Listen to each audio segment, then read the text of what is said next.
To all those above me that watch over me, to all of you, my fave parapeeps on this side of the veil, welcome. This is the Paranormal Ministry, and I'm your host, Shawn Whittington. I'm a seminarian in the United States Old Catholic Church, and I'm coming to you live from my haunted home, my very haunted home, where I live. And I got a great show today. You all know him, you all love him. My guest is in the green room. He'll be out here shortly. We've got a lot of cool things to talk about, ghosts, Bigfoot, who knows what we may talk about. Very interesting gentleman. So let's check the prayer urn real quick.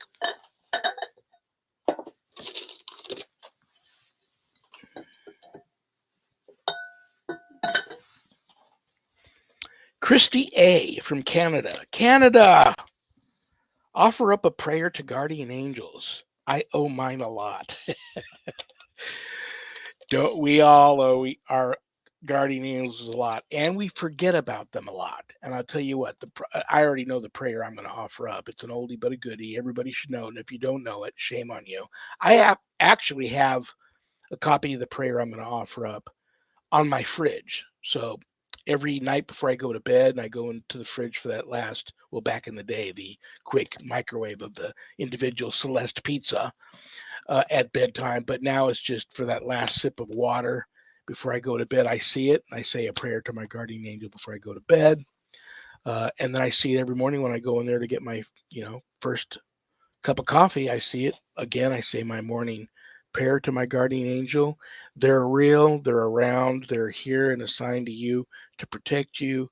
So you pray to them, you thank them, you ask for them all the time to intervene and help. They need permission for them to actually help you. So ask them if you need their help, for their intervention and for them to help you with something, and they will.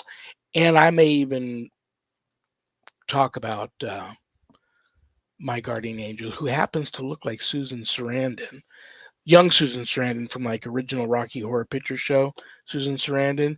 So that might be a story for another time. But yes, guardian angels. Let's get a good prayer out for them.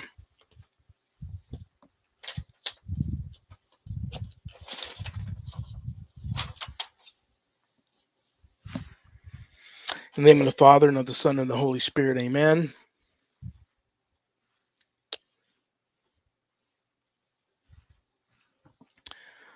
O angel of God, my guardian dear, to whom God's love commits me here, ever this day be at my side, to light and guard, to rule and guide.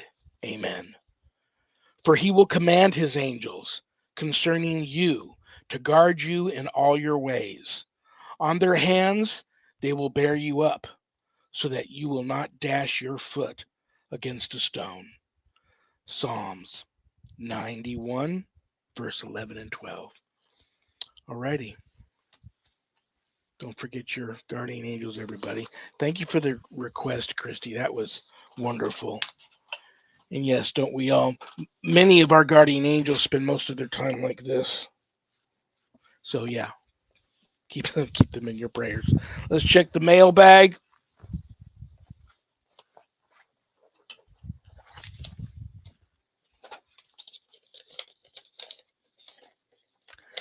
Terry G. from Florida. Along with seances and Ouija boards, do you consider EVP sessions a form of conjuring, good or bad? That is a great question. And my guest today recently went on well, I'll let him tell the story, but he recently went out ghost hunting, and I don't think him and I have really talked much about him being a paranormal investigator, other than a lot of squatching he's done. So I'm going to ask him that question too. But real quickly, for me, back in the day when I did a lot of ghost hunting, um, I'm guilty of conducting many an EVP session. I played with more times than I care to admit the Ouija board, and had some bad experiences. Um, Attended a few seances in my day. Now I do not attend seances anymore. Definitely don't play with the Ouija boards anymore. I had some bad experiences.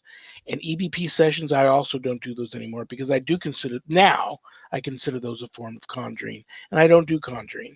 The type of cases I work, I don't like to poke the bear. My presence alone is provocation enough. I don't do religious provocation. So I do walk around with my camera running, and there's very good audio on my camera, and that will pick up if there's something there that needs to get a message to me or wants to say something to me, that'll pick it up and it'll say it anyhow. I don't have to try and conjure that response. And I also usually have a good tape recorder running. And like I said, if there's anything there that has a message or wants to say something to me, usually we'll do that whether I'm asking it to, perform circus tricks for me or not. So no, I'm not. Yeah, I do consider EVP sessions a form of conjuring, but it just is something that ghost hunters do. So I'll leave that out, and we'll talk to my guest about that. If there's anything you want to know about my wife and I and our ministry work, go to our website, www.ghost-b-gone.biz. And if you go to the website to visit, a lot of cool things there to see. Keep in mind, my wife and I don't charge for our ministry work, helping people with their paranormal issues. So I know times are tough. But if you notice the donate button and you're able to do so, click on it and send in a small donation. I promise you, it'll be appreciated from the bottom of our hearts. And trust me, we'll put it to good use. Don't leave the website without navigating over to the page called the WSE course/book. On that page, you'll find the ghost store, cool things to buy in there if you go for that sort of stuff. But scroll down a little bit further, you'll run into my new autobiography, God, Ghosts, and the Paranormal Ministry. And I quote, scariest book I ever published. That was Annette Munich, owner of Stellium Books, my publisher. Don't let that scare you off of purchasing a copy, though. If you haven't done your good deed for the day yet, part of the proceeds of every sale of every copy of my book goes to support stjude.org, St. Jude's Children's Research Hospital, Nevada, and the ASPCA. So you get to help some of the most neediest children on the planet and the animals too. How cool is that? You can get the book there at the website, autographed, and it'll come to you in a house blessing kit, or you can get it a little less expensive on Amazon. Scroll a little further up, and let me remind you, what are we about 3 weeks away? 3 weeks away from God, Ghosts, and the Paranormal Ministry 2, Chronicles of an American Exorcist book comes out November.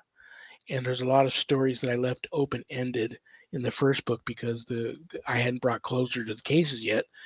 And I talk about those in the second book. So good time to get caught up with the first one before hopefully you run out and get the second book here in about 3 weeks. Okay, scroll a little further down on that page. You'll see the Worldwide Society of Exorcists, which I'm a founding member. I offer a 12-week online college level course, Introduction to Spiritual Warfare, through the WSC.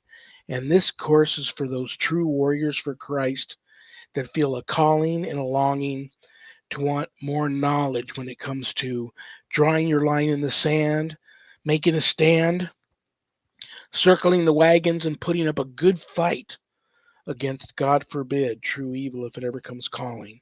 That's the course for you. You can enroll in the course there at the website. If you'd like more information about the course before making that type of commitment, there is a Worldwide Society of Exorcists Facebook page, and you can read more about the course.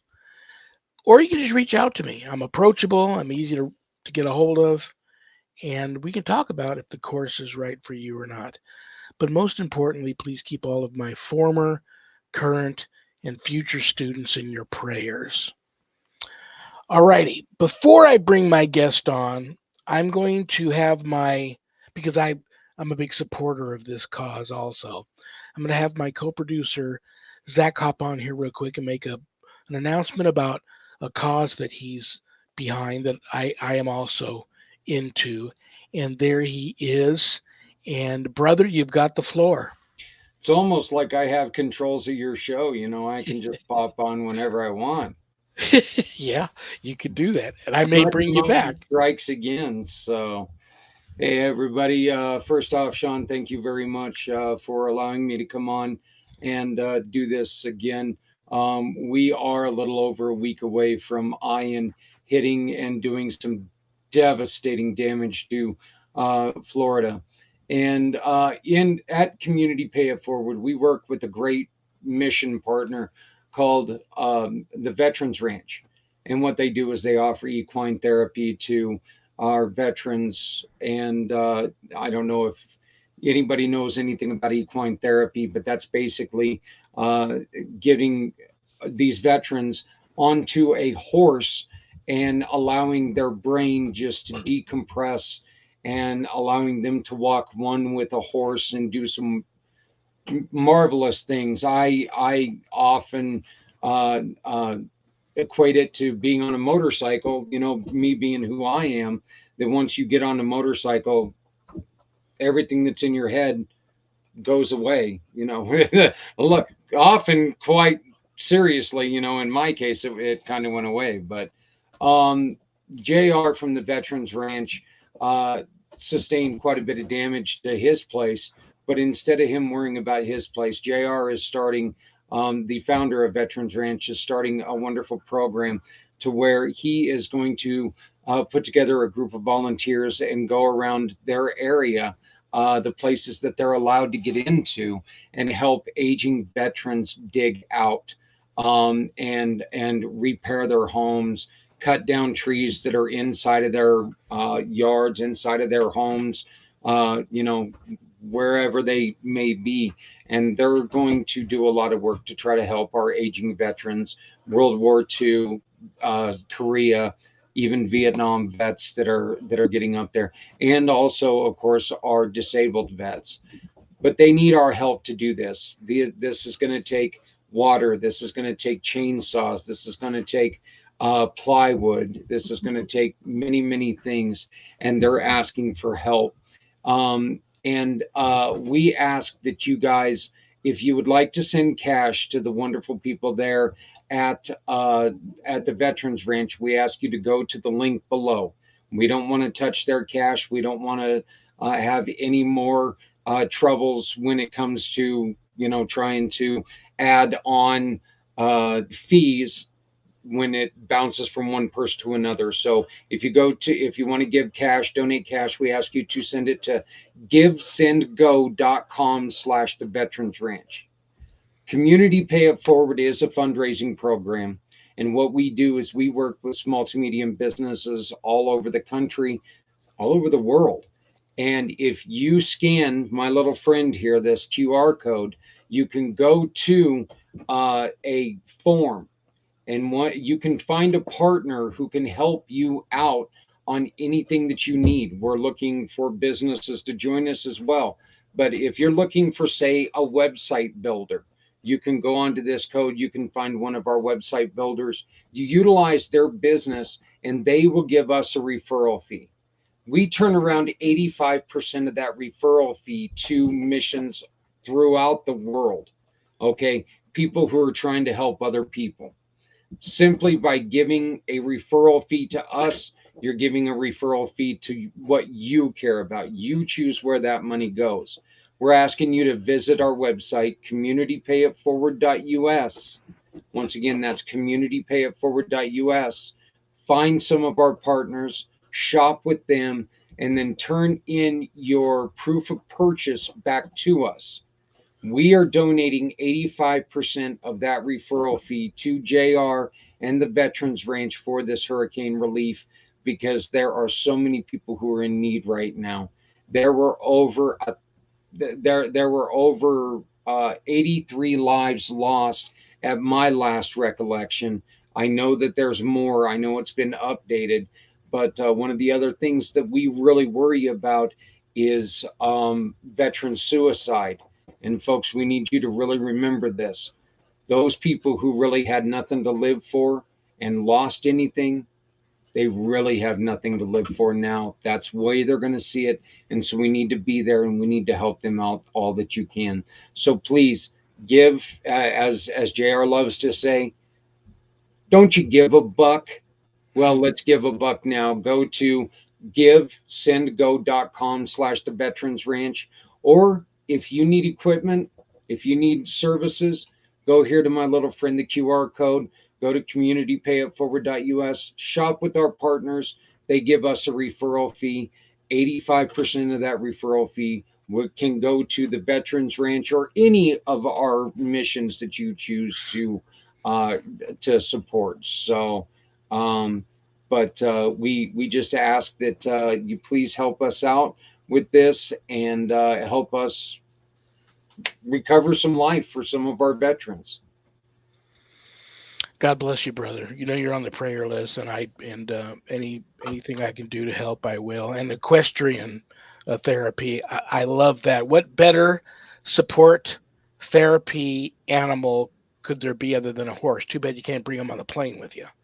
Yeah, well, that's yeah, yeah, you probably can. It would just be a weird plane. So, one other thing is that we have donated clothing and furniture and more, and we will be sending that stuff to Florida. We do ask for your help to help us be able to afford to do that. Right below us right now is a form that if you take and you donate to us, that money is going to go directly to helping us send clothing, housewares, toys for children, school supplies, and so much more. So we ask you to please donate what you can. Like I said before, give a buck about our veterans. So, but once again, Rev, I appreciate the time. I'll get back to my button monkey job so you can talk to Mr. Sup and we can have a good show here. But thank you guys very much. Towards the end of the show, I will put up the link again that you can go and donate cash. And please, we just ask, do what you can do. But remember, if you're not helping someone, you're hurting everyone. Very cool. Thank you, brother. Thank you. Yeah, guys, give a buck. Communitypayitforward.us. All right, guys, the reason why you all tuned in. What's up? I love him. I respect him. Hopefully, we won't have too many technical issues today. I'm having them with my computer, but backed by extreme popular demand. Just a really cool dude. I've known him for a long time, and he's always got some great stories to tell about his adventures hunting Biggie, and he's been ghost hunting lately too. So it being the Halloween season, brothers and sisters, without further ado, please welcome elite adventurer and my friend, Mr. Carl Supp. Hey, everybody. Glad to be here. So, I have to tape you. I have to come up with a small script, like an intro for me, maybe to the beginning of the show or something. Have you record it and me use it because, like, and I've told you this 1,000 times. You've got the classic, and just you're a handsome man too. But you got the oh, thanks. classic broadcast voice. Um, Tune in tonight for the Reverend. Yeah. So, what do we want to talk about today? I know what I want to talk about today. I want to start first with a couple of personal things. Then I want to get into your most recent ghost hunting adventure, which is very cool. I think I even have a picture to share with the audience. Then we're going to go into your most recent cryptid adventure, one that I'd never heard of before, and I've got a picture of that. But first, I want to talk about. I mentioned the Halloween season. Um, are you still in Illinois or back in Arizona or where No, are you? yep, I am back in Arizona right now. So, as of last night at 10 p.m. So, Are you a big Halloween guy? Do you like the I Halloween season? huge Halloween guy. We would we were the ringleaders of the neighborhood. We would close off the cul-de-sac and have chili, and so as parents would bring kids by, we would we'd have all the decorations up, and parents could get a bowl of chili or a hot dog, and the kids got their candy, and it grew and it grew, and then we moved out of that neighborhood, and everybody wanted to know if we'd come back and run Halloween. But the new neighborhood appreciates it. So, What are your plans this year? I mean, a lot of people for a couple of years because of the pandemic, Halloween, just basically was non-existent. But what's it like in your neck of the woods now, and what are your plans this year? oh gosh, our neighborhood gets about 400 kids No way. Oh yeah, it's Oh man. huge. We ran it. We had 350 pieces last year, and we ran out. So, Wow. um, but there's a couple neighbors that I would put up the decorations that I have outside, some inflatables, some, playing spooky music, all that, etc. And then there's a couple neighbors in the neighborhood that go completely all out mad with animatronic figures. I'm talking like maybe 40 of them spread throughout, and it's an amazing thing. I'll probably end up posting some pictures on Facebook of those but they're already starting to set up their yards for these decorations, which are just massive. It takes them almost 3 weeks to get those set up, and then it takes them and then they leave them up for 2 or 3 weeks, and so all the way up until Thanksgiving. So I don't know if I told you the story that my neighborhood used to be like that too, and we still do get a pretty good amount of uh, trick or treaters. But I yeah, also notice now the big thing is like these big vans and trucks will come by full of kids, and I know they're from other neighborhoods, and they drive through neighborhoods and they wait to see if somebody's got decorations out. Then they stop, all the kids get out, run up to the house, and when they're done, they run back, get in the truck. But everybody, I mean, I've been in this neighborhood for over 20 years. Everyone knows this is my wife and I are the freaky old ghost people, and we've got the haunted house. So there came a time where kids stopped trick or treating here because they were too scared.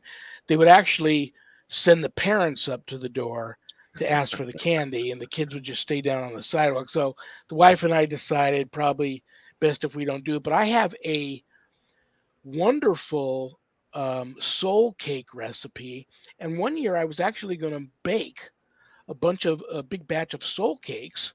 And I was going to walk around to the neighborhood and going up to doors, and I was going to offer soul cakes to people. And my wife thought, yeah, honey, your heart's in a good place, but I think people, you might freak some people out doing that in this day and age. So I sure. haven't done that, but I wanted to. But that sounds like I might have to travel down there. I know Oh, the person that introduced you to me years ago was Sharon Day, who's that's also correct. a huge Halloween fanatic. Yep. And if I can get down there to see her home, her neighborhood, come by your neighborhood, I would love to do that. That would bring back a lot of really nice childhood memories Oh, because you would. growing up, oh yeah. It's just like the displays that they put up are just astounding. I mean, outdoor fog machines, and it's insane. I can't compete with it. It's kind of like living next to the Griswolds. So Speaking of Sharon, and maybe this has happened and I don't know about it, but since you and I first met, I thought, what better duo to go out? And she's now got Denny, who's had his fair mhm. share of adventures, paranormal, extraterrestrial, you name it. But what better duo to go out squatching together but you and Sharon? And have you two done that or even discussed doing it? uh, we have, but schedules have never really worked out that well. But it's it's an amazing location that I have here in Arizona, and if even if you wanted to, I'd be more than welcome to take you up there. The only problem is that we're coming up on the where that area is going to get closed for the winter. So And I'm not much of a winter guy anyhow, or an outside kind of guy. yeah, Camping. When I was young, I used to all the time, but not so much anymore. But this is the truth. When it comes to people, if I ever get around to either, there's people that I have since I don't ghost hunt anymore, but are on top of the list that I would still ghost hunt with them. I've got that list. I have a list of people that I would, and I'm not a big ufology guy, but if I want to go out and do a night watch, I have a list for that, people that I would do that with. You and Sharon are at the top of that list of people that I would either do either with, ghost hunt or definitely go out squatching with. and I've never done that. I've had what I believe was an experience with a Bigfoot once, but I haven't legitimately gone out on a squatching adventure. And you and Sharon are right there at the top of that list. But before we jump in, and I do happen to know personally some cryptozoologist guys that are watching today.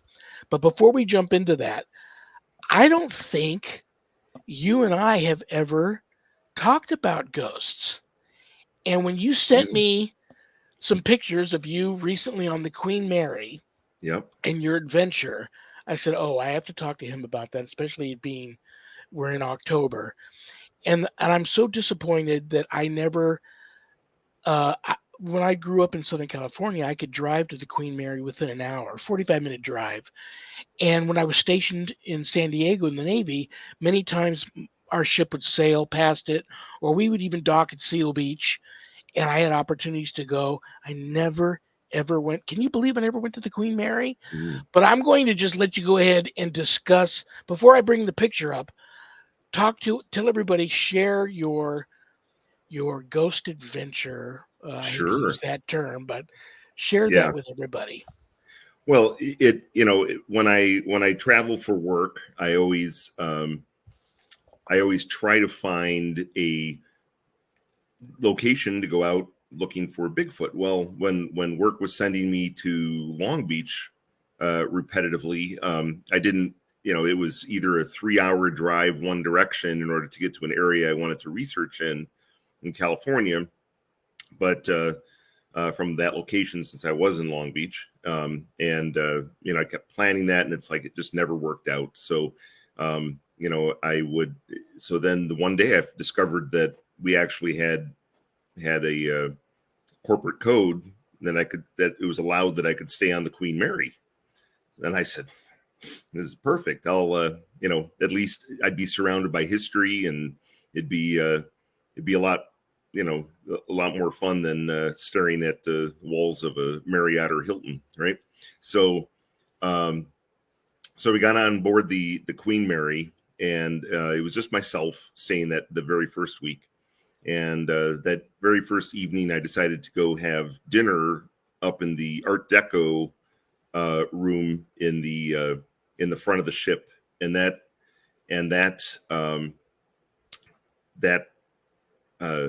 restaurant was kind of sparsely populated at the time I went to eat. So it was really just a bartender and about maybe 10 people that were sitting at the bar.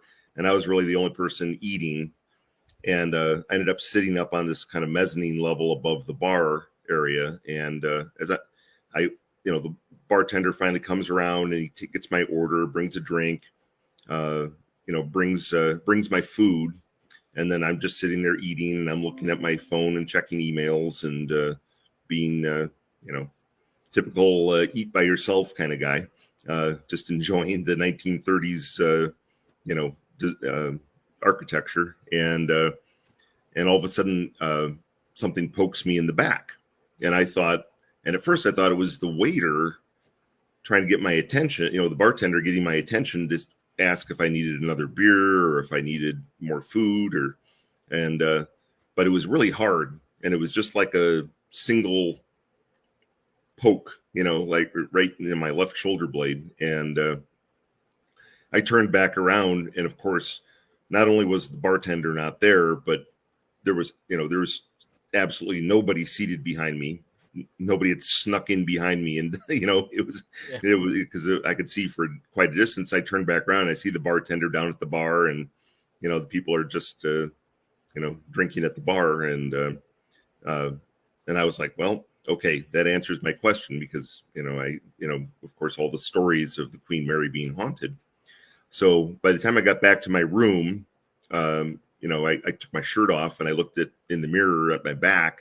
And sure enough, there was just a red dot where I was poked hard on my left shoulder blade. So the next night, I kind of ate in the room again, thinking, well, we'll see if we can get something going on again. And didn't really get nothing happened during dinner. So I'm walking back to my room, which of course, the hallways in the Queen Mary are long, and you can almost see like I'll say probably like a quarter mile, down the hallway Yeah. as you're on whatever level. And I turned and I started coming down this one hallway, and as I'm walking down the hallway, it was just like I can only describe it as like walking through a curtain. So all the hairs on my arm stood up and then went back down again as I passed through something. So I stopped and I said, okay. I turned back around. I walked back the other direction. It happened again. So I did it a third time. It did it a third time. So I walked down about, 30 feet from where that occurred, and I started taking some pictures. And in the 25 or 30 photos, there was actually this mist that started forming, and there was right in that area where I That's had the that. picture that Zach has up, correct? That is correct. So So I don't know if let you me could let zoom me in tell on. let me tell everybody what about this picture, because I received 4 of them. The original photo is much bigger, and it's actually like you took a selfie. It's Mm-hmm. half of your face. It's in color, and it shows Yep. that whole hallway. And Yep. then the next picture is there are like 3 of them, and they've gone through different filterings. Yep. One, you put the red circle around the mist, but I chose this one because I like this one the best. And you can clearly see down at the end of the hall to the left of the screen. I mean, that's an apparition, Yep. uh, a spirit attempting a full body apparition there. And sometimes that's what you get. Yep. Sometimes you get them like it's a real person standing there. Sometimes just a mist. Sometimes just feet or just a head. But um, that's pretty intense. That's a great Yeah. photo. Well, And and there was the physical aspect of it is what sent me into taking the photos. You know what I'm saying? So it wasn't just like I was taking photos, or like if I'm out bigfooting, I don't take 100 photos of bushes and then circle shadows on there, yeah, and say it's the Bigfoot. It was like, okay, I have had a physical experience. Let me start documenting. So yeah, and the other pictures you sent me, I mean, you've sent that picture through several different filters. correct. I chose that one, but I mean, it's jumps right out at you. It, and I saw those pictures before you had sent me a description of what I'm looking at. I already immediately saw Yeah, what was to be seen in that photo. Um, Let me ask you a personal question. sure. I believe, like, I've gone on many ghost hunts back in the day where, you can be in a group of people and only one person gets the cigar smell or the perfume smell or the poke. And I believe that obviously the spirit has picked that person out. But then I like to think, why did they pick that person out? And I think that people that are very sensitive to spirit, more so than others, and I believe we all are to different degrees, but there's a reason why you got poked, and there's a reason why you've walked through this spirit in the hallway, and that it lingered around long enough for you to take a photo of it. Right. Um, when those types of things happen to you, do you feel spiritually also feel a connection? Do you ever get Uh, ideas in your head like who this might be? Do you think oh yeah. that It, was the it same person that poked you or a different spirit? it was a different spirit that was in the hallway versus the one that poked me. Because the one that poked me, in my opinion, was definitely a man. The one in the hallway from my feeling, was a woman. Gotcha. But it was interesting, and that wasn't the only, event that occurred on the Queen Mary. So when everyone at work heard about my experience and saw the photos, I got a couple of brave coworkers that the following week decided we'll stay in the Queen Mary as well. So and then my wife also said, well, I'll come along since the work's paying for the room. So we get on the Queen Mary, and my wife and I actually in the evening kind of took a stroll on the promenade deck, and it was a nice little getaway. But we were walking towards the rear of the ship, and there was like a ballroom. I think they use it for special events where you can rent it out nowadays. But we're walking down this one hallway, and there's nobody. There's nobody that stays the night. During the day, there's a lot of activity on the ship, and there's tours and etc. But at night, if you're staying on the ship, it's pretty dead. No pun intended. And so we're walking through this area, and all of us, walking past these doors, and all of a sudden I hear piano music, and my wife hears it as well, and she says, "Oh, somebody's playing piano in there," and I said, "Huh," and I opened up and I listened to hear where it was coming from. We walked up to this door, and here's and it's kind of dark in the room. There's just kind of outside light coming in through some of the portholes, and we opened up the door, and there's number one, the room's 100% empty. There's no piano in the room, and the moment we opened up the door, the piano music stopped. But my coworker was actually staying in a room right next to ours, and 2 a.m. in the morning, she said children running up and down the hallway. Maybe like 2:15 in the morning, she hears children running in the hallway. So she gets up to kind of go out in the hallway and kind of scold the children to tell them to get to bed. And they actually, she opened up her door, and like I said, you can see a quarter mile in either direction, right? She opens up the door, and there's nobody in the hallway, right? So she's a little disturbed by that, but kind of not, too upset. But she figured the kids ducked into some hall, a room or something. So she goes back to bed, and as she's laying in bed trying to fall back asleep again, she said the room got really cold. And as the room was got cold, she kind of pulled her blankets up closer to her neck, and trying to fall back asleep, because we had to get up at 6 to start getting ready for work. And about 3 a.m., she said, with this cold, she said all of a sudden she could feel like a tingling kind of near her left ear. And then she said a voice whispered in like a British Cockney accent, and it said, "Are you asleep, dear?"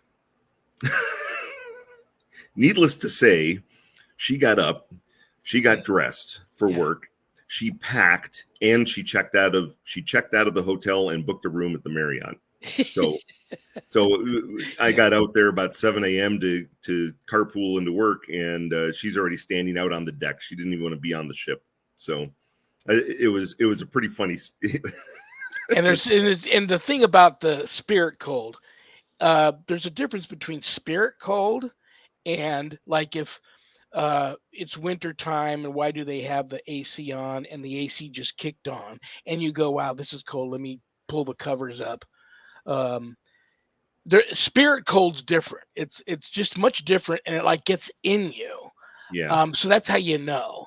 And so I don't blame her for her reaction there. It was funny that very first morning, that same morning, 6 a.m.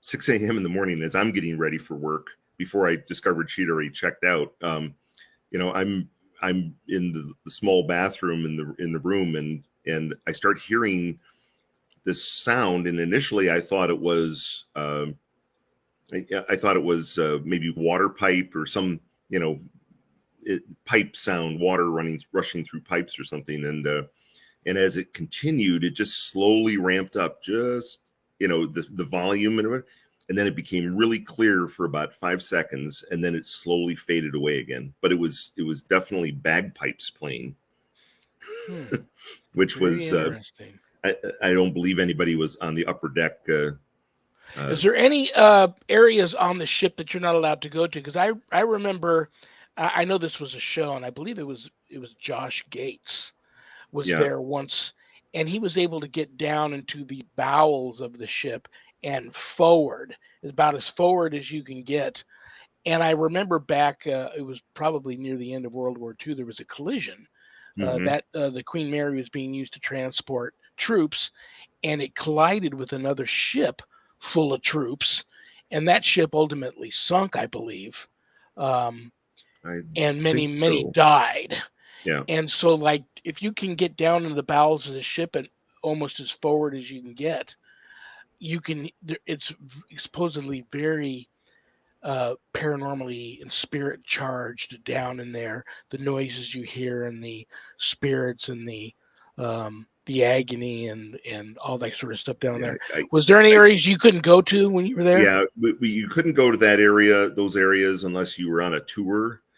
Um, and and then I'm not sure you actually had the same access that Josh had on that on that episode. Absolutely, yeah, yeah, But it was still, in my opinion, on that ship you don't have to be in the you don't have to be in those areas in order to have experiences. And so, yeah. and It's that's, everywhere. It's infested. Yeah, oh yeah, it's and then there's some people that just go and they'll tell you, I was there for a couple of nights, nothing happened.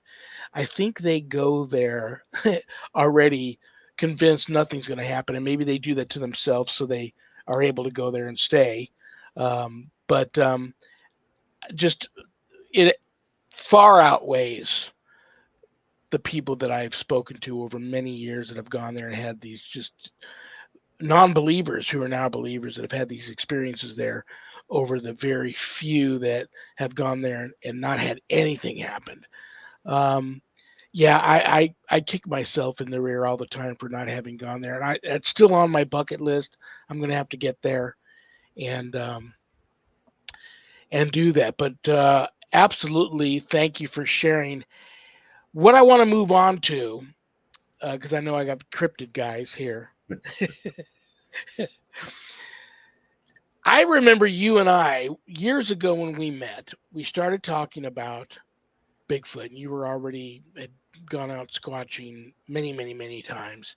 I was just starting to kind of become a Bigfoot fanatic, and that only happened when I started doing the show. And yeah, and you and I met relatively early on after I started this show, and I'm getting ready to celebrate 7-year anniversary on the 15th of this month. So we've known each other for a while. You and I were talking about things about Bigfoot that not a lot of people were talking about back then. Now everybody talks about it, and right. I've got the list here. But before we jump into Bigfoot, let's talk about you went on an adventure searching for a new cryptid, a cryptid I had never heard of. The Illinois, um, what's the group that put up the big plaque? Well, it was it's this, I think it's the city of Alton Chamber of Commerce is, but this, yeah, the Historical Illinois, Society or something yeah, like the that. Illinois State Historical Society put up Put a big plaque about this creature. And then when I started researching it after you sent me information, I'm like, how did this slip by me? I had never heard about it before, but I should have known you were going to go check it out, and you did. yep, You even talked to a couple of witnesses. Share with people this, and we might even have an old classic drawing of the creature, but share with people this new cryptid that I didn't even know about. sure. So it all started with a visit in 2013 to my cousin's farm in southern Illinois. And as it turned out, their ancestor was a man named John Russell, who was an author, who an editor and a postmaster who wrote a story called "The Legend of the Piasaw," and it was based on the fact that there was this giant mural that was near Alton, Illinois, just north of Alton, that actually was a painting that was already on weathered and on the cliff face in 1673 when Pierre Marquette actually canoed down the Mississippi River, and Marquette wrote it in his journal about this painting.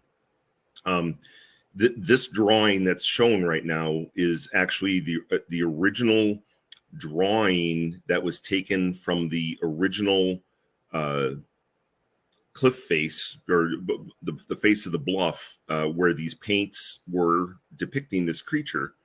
And John Russell and his son ended up, they used ropes and actually went down the face of the bluff in order to, try to look at and examine where the paint was on that bluff. And then this is the drawing that was made from that research that they did. Later on, that bluff face was actually destroyed. So the city of Alton, because of course this was the great legend for Alton, they repainted it on a new bluff face. So there is one near Alton if you ever want to go see it, and it's a great place. But if you do get to Alton, you have to definitely stop into an Irish pub there called Morrison's. It's fantastic. Give them a little shout out to my friends there. So I had never heard of this, and I found this drawing like on the bottom shelf in a cabinet at my cousin's place, and I was like, "What in the world is this thing?" So then that's when I first discovered the Piasa, and I was like, "Well, it's a legend, and I'll just I'll do some more research on this legend." So here I am talking with some people in Alton, and end up discovering that I find someone who's actually a witness, and a recent witness from 2013, up near Grafton, Illinois, which is right on where the Illinois River enters the Mississippi. So let's see. I can read the interview. What I said. The sighting occurred mid-November 2013, Sunday night between midnight and 1 a.m. It was a quiet night in Grafton, and I was leaving work as a bartender. My husband was in the car and also witnessed it. And I will let you know that I did also interview the husband separately, and he actually gave a slightly different viewing of the report. It was the same incident, but because he was in the passenger seat, he had a different viewpoint, which was interesting to me. But they corresponded, and I didn't have them in the room together. So, where was the sighting? It was near this water treatment plant just north of Grafton on Illinois State Route 3. If anybody is in that area and wants to go check it out. And they were heading from Grafton to Jerseyville, Illinois. So just on the eastern edge of the Pierre Marquette State Park, right there. So just past the water treatment plant, they're driving 35 miles an hour, and this creature flew in front of the car and began flapping and flying backwards. So flying 35 miles an hour backwards, facing the windshield the entire time and maintaining its distance in front of the car. Its wings did not flap forward or come together like a bird would. The large wings moved in a pronounced up and down motion. It was positioned a short distance in front of the bumper and was illuminated by the headlights. It was close enough that I could not see the lower part of the body, and it was obscured by the front edge of the hood. Likewise, above the head, the tips of the wings were not visible in the darkness. The dark brown face was very flat and leathery, and it was scratched up looking, torn and peeling. It had very human-like eyes, but much larger, that were reddish brown and bulging out slightly. Its iris was much larger than a human, and the whites of the eyes were visible. I did not notice any beak, as the eyes were so human-like, and the leathery, worn facial skin was shocking to look at. I was focused mainly on the face as it was staring at me. Its wingspan was far greater than the width of the car. Its body and feathers were dark brown and mottled with lighter colors. The entire time, the viewing was about 5 seconds. So, and then she said it continued off to the north into the Pierre Marquette State Park there. So I go out and do I do a little bit of research. I'm like, well, I'm going to go to this area and check out her story and make sure everything, lines up with it. So I go out there looking for the Piasa, right? Or at least just to validate the story and the aspects, because, that's what you do, right? Everything's you have to take everything with a grain of salt. So I get up there and I start driving around in that area. And as I'm rounding one bend, I spot a tree that's been broken and twisted. And it's a definite Bigfoot type sign. So I get out of the car and I hike into the woods off the road, and I start looking at this twist on this tree, and I'm measuring it. And as I'm standing there doing this, all of a sudden there's this giant screech. And I'll start playing the video here. So there was this giant screech.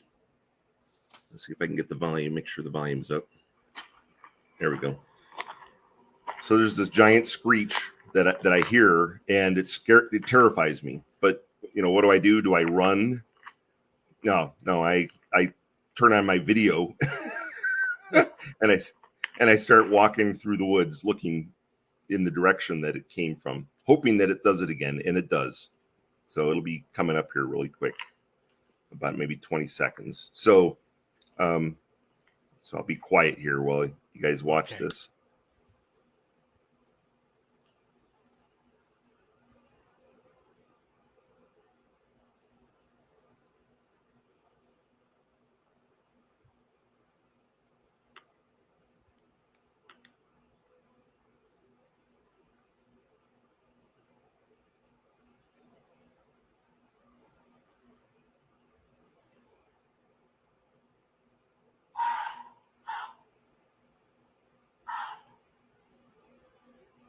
I don't know if you could hear that or not. Yeah. Yeah, that's creepy, dude. and where it was over this ridge on the other. So I would have had to walk deeper into the woods and then go over this ridge. And I didn't know. And even though it's kind of seems quiet on that, I'm telling you, it was well over 100 decibels. I'd never heard anything like that in the woods before. So, and somebody said, "What did it sound like?" I said, it sounded like a giant bird. So, and since then, there's actually, I've heard that there's another person I need to interview once I get back to Alton to find out about, their encounter. But nobody was more surprised than myself, number one, to find an eyewitness, and not only that, but two, and then to encounter that as well. So. Pretty incredible. Yeah, and me not being a big woodsy kind of guy, yeah, that would have been all it took for me to get back to the car. Yeah, unless I got my, a rifle with me. But I say that, but so many people I've talked to that have come across these unexplainable cryptid type creatures, and especially Bigfoot, and most of them are hunters, that is. Yeah. Many of them go out there not looking for Bigfoot and see them. A couple of them actually raise the rifle up, look at them through the telescope, and they just can't. These are seasoned, lifelong trained hunters that they take home and eat what they kill. I mean, that's what they do for a living, and they can't pull the trigger. They say it's just too human-like, and once you see it, there's just something about it. And you just can't do it. That's pretty chilling, and who knows what it is. I know there's going to be people out there that say, I've heard some common creatures make some of the most weird sounds. Like I get this, I refer to it as the banshee in my backyard out here. And I know I've got 14 outdoor cats out there now, and a couple of them got into some pretty bad fights, and I had to go out there and try and break it up. And I've heard some interesting sounds, but some sounds that I just don't think that I've recorded too, and I've had people that like cat people listen to and go, "That's not a cat." I don't know what makes that kind of sound. It wasn't a bobcat. It could have very well been. I don't know any bird that makes that sound, but very, very, very large. It's not a tiny bird, whatever it is. No. Very large bird type thing. Yeah, and you just don't know. There's so much out there in the world that we don't Oh, know. And when you run into these things, you don't know what's going to happen. I mean, I've talked to, they say, listen, this stays between us, right? But when I did finally see Bigfoot, you know what, in my pants, because it just, what are you going to do? You see this giant right, who could just crush you. You don't know what it's going to do. And finally, somewhere there was a little bit of doubt. He could be the biggest Bigfoot fanatic on the planet, but somewhere, and if you've never seen him, somewhere there's that little bit of doubt in the back of your mind that maybe he doesn't isn't real, and then right. you see him, and your whole world is never the same. You're never the same. Your No, world is never the same, and it's frightening. It's I've it's uh, the same thing. I've heard people say that I don't believe in ghosts or whatever, and then all of a sudden they have an experience, and then all of a sudden they're like, okay, there's either something out there, or they go into complete denial again and try to. Well, listen, brother, I've got this, like I said, I mean, I got this list here. You and I, before I have to cut you, before we get cut off here and I have to say goodbye to you, but we were talking about all the many different tales we've heard from indigenous people regarding him. And a lot of people were talking about, now they're talking about the cloaking and the shape shifting and the infrasound and the bedding areas, not the structures, but these bedding areas that they find, Mm-hmm. into the interdimensional theory, and on and on and on. And we're not going to be able to get to this list, so I got to have you back. But I Okay, mean, all right. years ago, you and I were talking about so many things pertaining to Bigfoot that a lot of people weren't talking about back then, and now they are. And I personally am enjoying the fact that some of these shows, like even Expedition Bigfoot, are now getting more into the spiritual, Yeah, supernatural nature of this creature, which I think can't be ignored. But brother, I love you. I respect you. Will you come back? oh, absolutely. You know I will. I got, dude. I didn't even get. I got to one question on this look the list. There's not a ton of.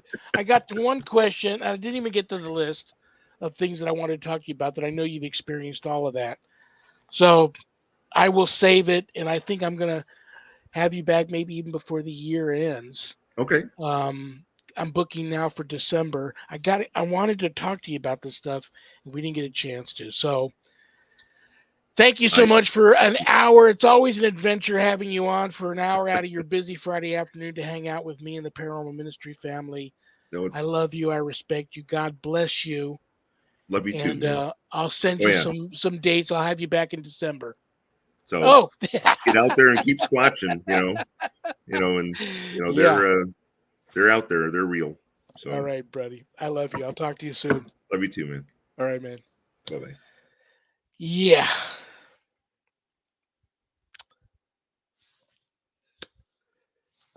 I'll be here this coming, what day is today? Friday? This coming Monday. Oh, you're going to love her. This Monday, October 10th. She's an author. She's an elite ufologist, paranormal experiencer. You all know her. You all love her. First time on the show. I'm excited. Mary A. Joyce will be here this Monday, the 10th. Don't forget communitypayitforward.us. Check them out. Help the people, the hurricane relief people. If you need some more God in your life, uh, Wednesday afternoons and Sunday afternoons, not this Sunday because everybody's at a paranormal event, but normally Wednesday afternoons and Sunday afternoons at 5 p.m. Pacific, Bishop James Long of the USOCC has Bible study every weeknight except for tonight, again, because everybody's at a paranormal event. Every weeknight, Monday through Friday at 7 p.m. Pacific, the United States Old Catholic Church has night prayer with Bishop James Long. So that's always very, very cool to check out. I want to thank Adrian and Zach Clayton, my co producers. Couldn't do the show without them. I want to thank Things Network. I want to thank Temple of Phoenix Rising Entertainment. I want to thank Skeleton Key Network. I want to thank Pact, little p, capital ACT, Podcasting All Coming Together channel for all simulcasting my show. Um, Much appreciated. God bless you all for that. And now it is time for bad joke, a bad joke that one of you sent in. I'm going to try to put a smile on everybody's face before I say goodbye to you all.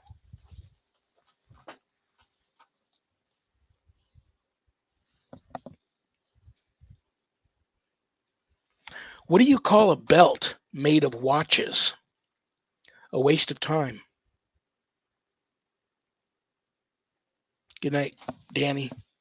Good night, Jack. Good night, dog. Good night, Harold. Rest in peace. Good night, Ernie. Good night, Bill. Good night, Dan. I love you all. You're all on the prayer list. God bless you all. Peace.